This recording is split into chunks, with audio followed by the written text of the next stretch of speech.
Olá, meus queridos irmãos e amigos, um forte abraço, meu muito obrigado pelo seu carinho, da sua companhia.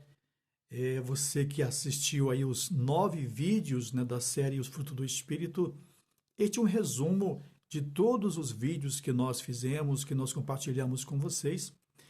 E eu quero hoje falar sobre cada um deles, né, de forma mais clara, mais específica, fazendo um resumo para você. Com certeza esse vídeo vai ser um pouco maior do que o que você já assistiu, né? Estava acostumado a assistir. Mas é importante que você assista até o final e que você também compartilhe com os seus amigos, com os seus familiares, com as pessoas que você gostaria que elas também ouvissem esta palavra a respeito dos frutos do Espírito. Eu entendo que ah, esta é uma das mensagens mais importantes para a nossa vida, porque essa mensagem do fruto do Espírito fala de coisas práticas, de como nós devemos nos comportar no dia a dia, de acordo com a orientação da palavra de Deus. Jesus Cristo, ele, em muitas passagens, ele sempre disse que ele comparava, né, os cristãos, os filhos de Deus, como árvore. Você pode conferir isso no capítulo 15 do Evangelho de João, quando ele disse: Eu sou a videira verdadeira e meu pai o lavrador, e vós sois os galhos, os ramos. E ele diz ali que se nós não estivermos ligado na videira, ligado, portanto, nele e em Deus, então nós não teremos vida em nós mesmos. No Salmo 1 também o salmista fala a respeito do cristão, do filho de Deus, né, como árvore frutífera plantado junto à fonte. Há muitas outras expressões bíblicas, em outras passagens, em outros livros da Bíblia, que sempre refere ao cristão como árvore. E sendo uma árvore, então nós precisamos produzir frutos. E no Salmo 1 diz que aquele que serve ao Senhor, que medita na sua palavra, que guarda a sua vida em Deus, ele é como árvore plantada junto à fonte, cujas folhas não caem, dá fruto na estação própria, né, no tempo certo, e tudo quanto ele faz será próspero. Observa bem, como uma árvore frutífera, plantado junto à corrente das águas, junto a uma fonte, cujas folhas permanecem verdes o tempo todo e dá fruto no tempo certo. Então, a Bíblia sempre vai dizer que nós precisamos produzir frutos, frutos para Deus. Mas que tipo de frutos são esses? Vamos então entender aqui, de acordo com o que a Paulo descreve na carta aos Gálatas, capítulo 5, no verso 22 ao 23. Ele diz: Mas o fruto do Espírito é amor, alegria, paz, paciência, benignidade, bondade, fidelidade, mansidão e domínio próprio. De acordo com algumas versões, você vai encontrar palavras, né, diferentes, mas com o mesmo significado. Então vejamos cada um desses frutos, né, quais os significados desses frutos, né, e a importância de nós termos esses frutos sendo produzidos por nós, aliás, pelo Espírito de Deus em nós no dia a dia. Vejamos então aqui, o primeiro fruto que aqui é descrito é o amor. O apóstolo Paulo, ele descreve o amor como sendo a essência de Deus. Não só o apóstolo Paulo, mas também o apóstolo João, e a Bíblia toda descreve o amor como a essência de Deus, porque na verdade Deus é amor. E aqui então ele coloca o amor como sendo o primeiro dos frutos que o Espírito Santo produz na vida do cristão. Ele diz que o amor, né? Então, na carta de João diz que Deus é amor. Primeira carta de João, capítulo 4, verso 16, diz o seguinte: Assim conhecemos o amor que Deus tem por nós e confiamos nesse amor. Deus é amor. Todo aquele que permanece no amor permanece em Deus e Deus nele. Então, Deus é amor e quem está em Deus tem amor no coração, né? Quem está em Deus, quem está servindo a Deus, então ele naturalmente ele produz através do Espírito Santo na sua vida o fruto do amor. Então, o amor, aqui nós percebemos que o amor é a principal virtude do fruto do Espírito Santo. Primeira carta de Paulo aos Coríntios, capítulo 13, versículo 3, o apóstolo Paulo, após descrever, né, sobre o amor, quando ele começa dizendo, mesmo que eu falasse a língua dos anjos e dos homens, mas não tivesse amor, nada disso seria importante, mesmo que eu entregasse meu corpo para ser queimado, para ser morto, tal, mas não tivesse amor, e assim vai descrevendo ali a respeito do amor, que você, se você não conhece, você pode ler na primeira carta de Paulo aos Coríntios, capítulo 13, que é conhecido como o capítulo do amor. No versículo 13, ele descreve: assim permanecem agora estes três: a fé, a esperança e o amor. O maior destes, porém, é o amor. Paulo diz que quando nós estivermos na glória, tudo vai cessar, mas o amor não vai cessar. Então, observa bem. Aqui, então, ele está descrevendo o amor como sendo o maior mandamento. Jesus descreve como o maior mandamento de todos os 10 mandamentos é o amor. Você pode conferir isso, Mateus capítulo 22, versos 36 a 39, quando Jesus fala a respeito do amor, dizendo que devemos amar a Deus sobre todas as coisas, com todo o nosso entendimento, com toda a nossa alma, com tudo que nós temos e somos, e também, ele diz, e ao próximo como a nós mesmos. Então, Jesus descreve que todos os mandamentos da lei, né, de Moisés, os 10 mandamentos, se resumem em dois: amar a Deus sobre todas as coisas e o seu próximo como a si mesmo. Também no livro de Romanos, capítulo 5, no versículo 5, o apóstolo Paulo diz então que Deus já derramou esse amor em nossos corações, pelo Espírito Santo que nos foi dado. E aqui, portanto, o apóstolo Paulo descreve a respeito do fruto do Espírito, do amor, descrevendo que o amor ele é incondicional. Deus jamais impôs alguma condição para nos amar.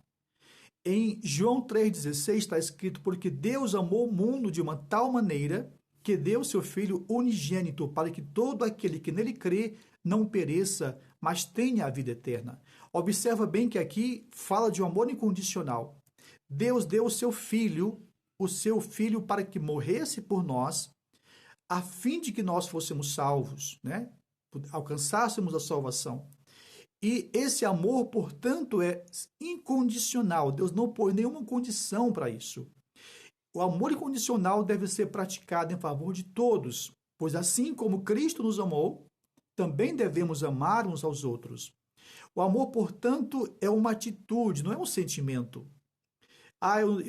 Eu não estou sentindo de amar as pessoas, ou de amar alguém, ou de amar a Deus, né? Primeira carta de João, capítulo 5, versículo 3, diz: porque nisto consiste o amor a Deus, obedecer aos seus mandamentos, e os seus mandamentos não são pesados. Então aqui João descreve dizendo que o amor a Deus consiste em guardar os seus mandamentos, e os mandamentos de Deus não são pesados, né? Então, quando nós guardamos os mandamentos de Deus, nós provamos que o amamos. Na carta também, no Evangelho de João, capítulo 14, Jesus diz o seguinte, que aquele que me ama, guarda os meus mandamentos, né? Então, nós temos aqui a prova desse fruto maravilhoso que é o amor. O amor, portanto, é a primeira e mais destacada característica do fruto do Espírito que nós vemos aqui na carta de Paulo aos Gálatas, mas também toda a Bíblia, principalmente o Novo Testamento, que descreve, né, nas cartas de João, por exemplo, que descreve bastante o amor, ele fala muito a respeito do amor de Deus. Então, esse amor não é meramente um sentimento emocional, mas um amor altruísta, um amor incondicional, baseado em Deus. Deus é o exemplo desse amor. Portanto, precisamos demonstrar esse amor às pessoas como forma de que temos o fruto do Espírito de Deus em nós, que é o amor. Mas, além do amor, o apóstolo Paulo também descreve como um outro fruto do Espírito a alegria, né? Aí no capítulo 5, versículo 22 e 23. Então, vejamos sobre a alegria. A alegria, ela é diferente da felicidade, né? E nós temos alegria quando nós temos a certeza de que, apesar de ser pecador como somos, Deus nos ama. A certeza de que Deus tem feito tudo para nos proteger, nos amar e nos preparar para né, para o seu reino, para a sua volta, para a volta de Jesus Cristo. Então, essa certeza do amor de Deus por nós, isso nos traz uma alegria mesmo em situações difíceis na vida, né? Então, em Jesus nós temos a verdadeira alegria porque temos esperança e sabemos que somos salvos pela graça de Deus mediante a fé. Não vem de nós, como diz Paulo, mas sim através da bondade de Deus para conosco. Então, com Deus, a tristeza é apenas uma fase e a alegria é para sempre. Com Deus, repito, a tristeza é apenas uma fase na nossa vida, mas a alegria é para sempre, porque a alegria do cristão não depende das circunstâncias. A felicidade, sim, sabe? Às vezes, a felicidade é eu estou feliz hoje, amanhã eu posso estar triste. A felicidade depende muito das circunstâncias, do momento. A alegria não. A alegria é um estado de alma perene, produzido em nós pelo Espírito de Deus, que mesmo em momentos de adversidade, mesmo em momentos de dificuldades, de lutas, nós permanecemos alegres, né? Permanecemos alegres em Deus, sabendo que nele nós somos mais do que vencedores. Observe então que a Bíblia também fala a respeito de estar alegre mesmo estando em tribulação. Tiago, capítulo 1, versos 2 a 4, diz: alegrai-vos, né? Regozijai-vos quando estiverdes enfrentando várias tribulações. Ele diz que mesmo que você enfrente tribulações, adversidades, você precisa se alegrar em Deus, viver a alegria, né? Essa alegria que não depende da circunstância, que é um dos frutos do Espírito que Paulo descreve aqui na sua carta aos Gálatas. Portanto, a alegria é a virtude que transcende as circunstâncias externas. A alegria é uma satisfação e contentamento profundo que os cristãos encontram em Deus, independentemente das situações difíceis que possam enfrentar. Além também da alegria e do amor, né, também temos o fruto do Espírito que Paulo chama de paz, né? A Bíblia ensina que temos paz com Deus através de Jesus Cristo. Romanos capítulo 5, versículo 1 diz: sendo, pois, justificados pela fé, temos paz com Deus por intermédio de nosso Senhor Jesus Cristo. Então, a verdadeira paz, ela vem através de Jesus Cristo. E Jesus também falou sobre isso em João capítulo 14, verso 27, quando ele disse: deixo-vos a paz, a minha paz vos dou, não vou-la dou como o mundo dá. Não se atemorize, né? Não perturbe o vosso coração, nem se atemorize. Então Jesus fala da paz que ele produz, que ele nos dá, né? Ele diz: eu vos dou a minha paz.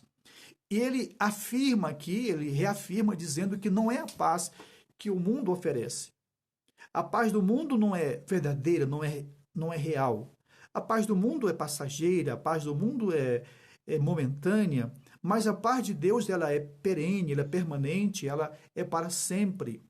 Em João 15, versículo 15 também, aqui Jesus diz que não chamariam mais seus discípulos de apenas discípulos, né, mas de amigos. Então, através da comunhão com Deus e da paz de Deus em nosso coração, podemos também entender que agora nós somos amigos de Deus. E essa certeza de que fazemos parte da família de Deus também traz paz ao nosso coração. A paz de Deus, ou a paz que vem de Deus, ela é uma paz que preenche toda a nossa vida e ela também, de acordo com Filipenses 4:7, diz que esta paz, ela afasta o medo, né? O texto diz: e a paz de Deus, que excede todo o vosso entendimento, guardará os vossos corações e os vossos pensamentos em Cristo Jesus. Aqui Paulo então afirma que a paz de Deus, que preenche todo o nosso entendimento, a paz de Deus que é capaz de nos dar uma sensação de segurança emocional, mesmo em meio às circunstâncias da vida, ele diz que esta paz, ela guardará os nossos corações e os nossos pensamentos em Cristo Jesus. Ou seja, em qualquer situação da minha vida, da sua vida, você pode viver em paz, porque a paz que vem de Deus, ela vem do Espírito Santo através do teu espírito e ela produz em você algo interior, no teu interior e não é externo. Muito bem, em João capítulo 14, verso 27, você já ouviu o texto aí, né? Deixa-vos a paz, a minha paz vos dou. Então, Jesus afirma aqui que ele dá a paz àqueles que buscam esta paz. Então, resumindo aqui sobre a paz se refere à tranquilidade interior e harmonia com Deus e com os outros. Quando eu tenho paz, eu tenho harmonia com Deus e tenho também harmonia com o meu próximo, com as pessoas. É a ausência de conflitos e perturbações emocionais resultantes da confiança e descanso na soberania de Deus. Então quer dizer que se eu tenho a paz de Deus na minha vida como fruto do Espírito, não vou ter problemas algum? Sim, eu sou uma pessoa normal, você é uma pessoa normal, somos seres humanos que enfrentamos adversidade na vida, temos problemas, temos situações às vezes inesperadas, mas a paz de Deus faz com que a gente vença tudo isso ou passe por todas essas situações com o coração tranquilo, com a alma tranquila. Não é? Inclusive, a Bíblia também é um texto bíblico que diz que o Senhor conservará em plena paz aquele cujo coração está firmado nele. Muito bem, temos também aqui, em quarto lugar, o fruto chamado de paciência ou longanimidade, dependendo da versão que você tem aí. A longanimidade, aqui também conhecida como paciência, é a capacidade de suportar as adversidades e os defeitos dos outros sem perder a calma. Isso é muito bom, não é? É a capacidade que Deus dá à pessoa, ao cristão, àquele que busca a presença de Deus, não é? Na verdade, a todos nós, mas aqui Paulo está se referindo àquele que tem Cristo habitando em seu coração. Então, ele tem a capacidade de suportar as adversidades e o defeito dos outros sem perder a calma, sem perder a tranquilidade. Então, aqui descreve como sendo uma atitude tolerante, paciente em relação às fraquezas humanas, ou seja, eu entendo que as pessoas têm suas fraquezas, então eu preciso ter paciência, ser tolerante com essas pessoas. A melhor descrição para paciência aqui é longanimidade, né? Que são palavras sinônimas, aqui, dependendo da versão que você tem na sua Bíblia, que traz a ideia de ânimo longo, né? Longanimidade traz a ideia de ânimo longo, né? Aquilo que é paciente, você tem paciência, né? Não é uma pessoa que ira facilmente, é uma pessoa que tem paciência, que pondera os seus pensamentos, as suas palavras, as suas ações, né? E Tiago 5,7, ele fala a respeito da paciência como um agricultor que prepara a sua terra e planta a sua semente. Ele diz, tende, pois, paciência, meus irmãos, até a vinda do Senhor. Vede o lavrador, ele aguarda o precioso fruto da terra e tem paciência até receber a chuva do outono e da primavera. Ou seja, ele planta a sua semente e ele vai aguardar a chuva, ele vai aguardar o tempo de Deus, né? A ação de Deus na terra, para que a terra possa produzir os frutos que ele acredita, né? Que ele crê e que ele está esperando ali. Então, isto é ter convicção que no tempo certo o que está sendo plantado será colhido. E a Bíblia fala que nós vamos colher tudo aquilo que nós plantamos. Em Gálatas capítulo 6, versículo 9, o apóstolo Paulo também escreve dizendo: "E não nos cansemos de fazer o bem, porque a seu tempo ceifaremos, se não houvermos desfalecido." Então ele fala, vamos fazer o bem o tempo todo. Olha, o que você puder fazer pelas pessoas, o bem pelas pessoas, faça, porque você está plantando sementes, você está plantando e você vai colher na hora certa, né? Isso aqui é maravilhosa a expressão. Então, a longanimidade ou a paciência faz com que preparemos a terra e plantemos as sementes enquanto esperamos pela chuva. Você é uma pessoa assim que sabe esperar? que tem paciência ou uma pessoa impaciente. Temos também o fruto do Espírito, que Paulo chama de benignidade ou amabilidade. Dependendo da versão que você tenha na sua Bíblia, você vai encontrar benignidade ou amabilidade ou ainda delicadeza. Mas todas elas traduzem o termo bondade, né? O que estamos falando para vocês sobre esse fruto do Espírito. A benignidade, portanto, refere-se a uma disposição gentil e bondosa para com os outros, mostrando compaixão e demonstrando atos de bondade e generosidade. Significa disposição amável, atitude de boa vontade para com o nosso próximo. Já a expressão bondade, a palavra bondade, se refere à expressão dessa amabilidade em atos exteriores, ou seja, uma pessoa boa ou que pratica bondade é uma pessoa que demonstra atos, né, de bondade às pessoas. As pessoas conseguem ver as suas atitudes positivas, boas atitudes, então ela descreve como sendo uma boa pessoa, uma pessoa que tem bondade no coração. Amabilidade, que também é um termo usado dependendo da versão que você tem aí, demonstra a forma como tratamos as pessoas, com amabilidade, com respeito, com gentileza, né? Ser amável ou exercer amabilidade é ter compaixão, exercer misericórdia, é ser generoso para com o próximo. E quando nós entendemos esse princípio, o apóstolo Paulo diz que precisamos, então, colocar o nosso próximo em primeiro lugar, acima de nós. Em Romanos 12:10, ele diz sobre isso, que precisamos dar honra aos outros, né? Não ficar apenas focado em nós mesmos, mas honrar o nosso próximo, né? Isso também é uma forma de amabilidade.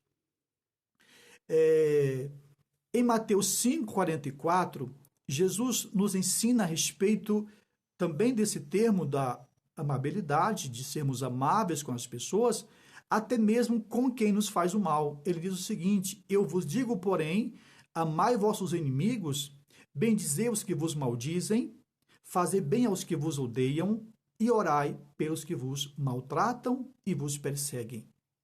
Talvez seja uma das coisas mais difíceis aqui de exercer esse fruto do Espírito, né? Quando Jesus nos orienta que devemos amar aqueles que nos odeiam, abençoar aqueles que nos amaldiçoam e que devemos orar por aqueles que nos perseguem e nos maltratam. Então, esta é a essência do cristianismo, é você fazer diferente daquele que te faz o mal. Se alguém te faz o mal, então faça o bem a esta pessoa. Também temos o fruto da bondade, né? Você já viu aí no pequeno vídeo, mas estamos falando sobre o resumo de todos eles. A bondade é fazer o bem não para agradar as pessoas, mas para fazer o que é correto e justo. No Salmo 15 e também Efésios 5, do 9 a 10, nós temos algumas referências sobre a bondade. Então, a bondade aqui, ela é gerada em nós pelo Espírito Santo e que nos capacita a zelar pela verdade e pelo que é certo. Então, a bondade, de acordo com o que nós temos aqui na Bíblia, nos leva a rejeitar tudo que é ligado à maldade e à perversidade. Então, se eu entendo que algo é mal, algo é perverso, que alguma atitude que eu possa fazer vai prejudicar alguém, então eu não vou fazer. Por quê? Porque eu tenho o fruto do Espírito chamado bondade em meu coração, é a minha vida. Então, a bondade é agir com integridade, é fazer o bem aos outros, buscando o benefício e ajuda daqueles que estão ao seu redor, não é? E mesmo porventura que essa pessoa não te retribua. Jesus falou a respeito disso também no livro de Mateus, no capítulo 6, ali do Sermão do Monte, né? O 6, o 7, quando ele fala o seguinte: olha, quando tu deres uma esmola para alguém, que a tua mão esquerda não saiba o que fez a tua mão direita. Ou seja, não sai por aí dizendo, eu fiz isto ou aquilo para alguém, ajudei pessoas, porque quando nós fazemos algo para alguém, mesmo que não temos uma retribuição dessa pessoa, um reconhecimento dessa pessoa, nós estamos fazendo aquilo que é correto e com certeza Deus vai nos recompensar no devido tempo. Outro fruto do Espírito que Paulo descreve aqui é a fidelidade, ou também a fé, de acordo com a versão que você tiver aí, não é? Fidelidade, aqui nós temos que entender, queridos, que vivemos num período, num tempo, em que as pessoas elas estão relativizando muitas coisas. A fidelidade para muitas famílias, para muitas pessoas também é relativa, né? Ou podemos dizer assim, ela é condicional, ou seja, se fulano me trair, eu vou trair também. Se fulano fizer isto comigo, também farei o mesmo com ele. Ou seja, eu vou pagar na mesma moeda. Não é assim que fala a Bíblia. O fruto do Espírito, de acordo com o que Paulo descreve aqui na carta aos Gálatas, capítulo 5, versos 22 e 23, que é sobre fidelidade ou fé, demonstra uma atitude do coração onde a pessoa é leal, é fiel à outra, e nesse contexto aqui, fiel a Deus, independentemente das circunstâncias, independentemente se esta pessoa vai ser leal a ela ou não. Ou seja, mesmo que eu seja desleal ou infiel a Deus, Deus permanece fiel.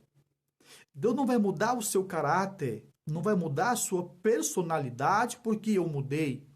Está entendendo? Então, quando uma pessoa tem o fruto do espírito de fidelidade, por mais que a pessoa faça algo contra ele, algo, ou com ele que ele não gostaria, ele não vai fazer o mesmo com esta pessoa, né? Por causa do seu caráter e por causa do seu fruto do espírito que ele produz, está produzindo em sua vida. Tá? Enquanto que fidelidade aqui está relacionado com relacionamento, está mais focado em relacionamento, né, com Deus e com as pessoas, a palavra fé, que também é o do fruto do Espírito, que pode estar descrito aí, você pode estar lendo na sua versão e tem fé, a fé aqui é algo que eu preciso crer apesar de não ver as coisas acontecendo. A fé não depende das circunstâncias. A fé não depende da maneira como eu vejo. A fé depende de como eu creio. Então, a fé é algo mais abstrato, né? Relacionado a Deus, a minha crença interior. A fé está mais relacionado com aquilo que eu acredito apenas, porque é invisível, embora ela pode tornar-se visível, ou seja, se materializar quando eu creio e quando eu determino isso. A fidelidade é algo relacional, ou seja, é muito mais fácil saber se alguém é fiel ou não do que saber se alguém tem fé ou não tem fé. Porque a fé é algo interno, enquanto que o fruto do espírito de fidelidade, ele também é relacional, é relacionamento com Deus e relacionamento com as pessoas, preferencialmente com aquela pessoa com quem você fez o compromisso, né, de ser fiel, de ser leal. Então, muito bem, queridos, estamos aqui falando isso para você, estamos já quase terminando, um pouquinho mais de paciência, mas temos ainda o fruto da mansidão, né? Fruto da mansidão. A mansidão é uma virtude que envolve humildade e equilíbrio emocional, não reagindo com ira ou orgulho diante das ofensas ou provocações.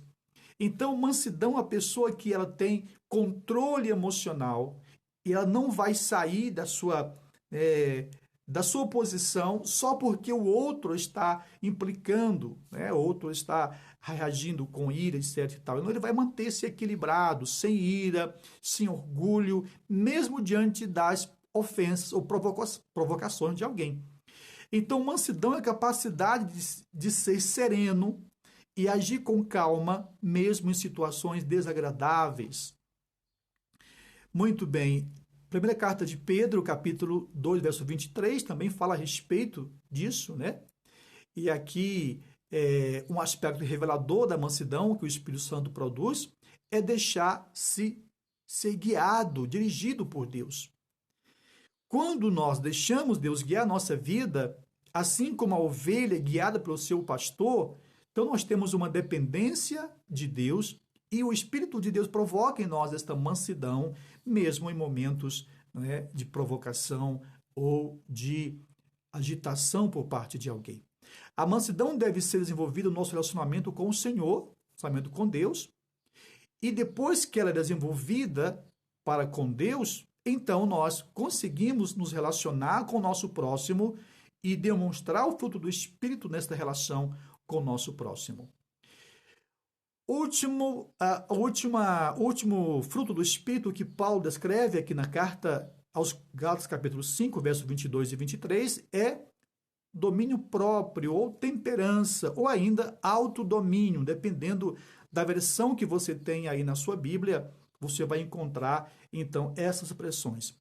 Que é a capacidade de controlar impulsos e desejos, exercendo autocontrole em todas as áreas da vida, especialmente aquelas que são propensas às exceções ou tentações. Então, autocontrole, autodomínio, domínio próprio, temperança é a capacidade de se controlar, né? Controlar seus impulsos, seus desejos, tudo aquilo que precisa ser controlado. Você não sai do controle, senão a pessoa perde o controle ali.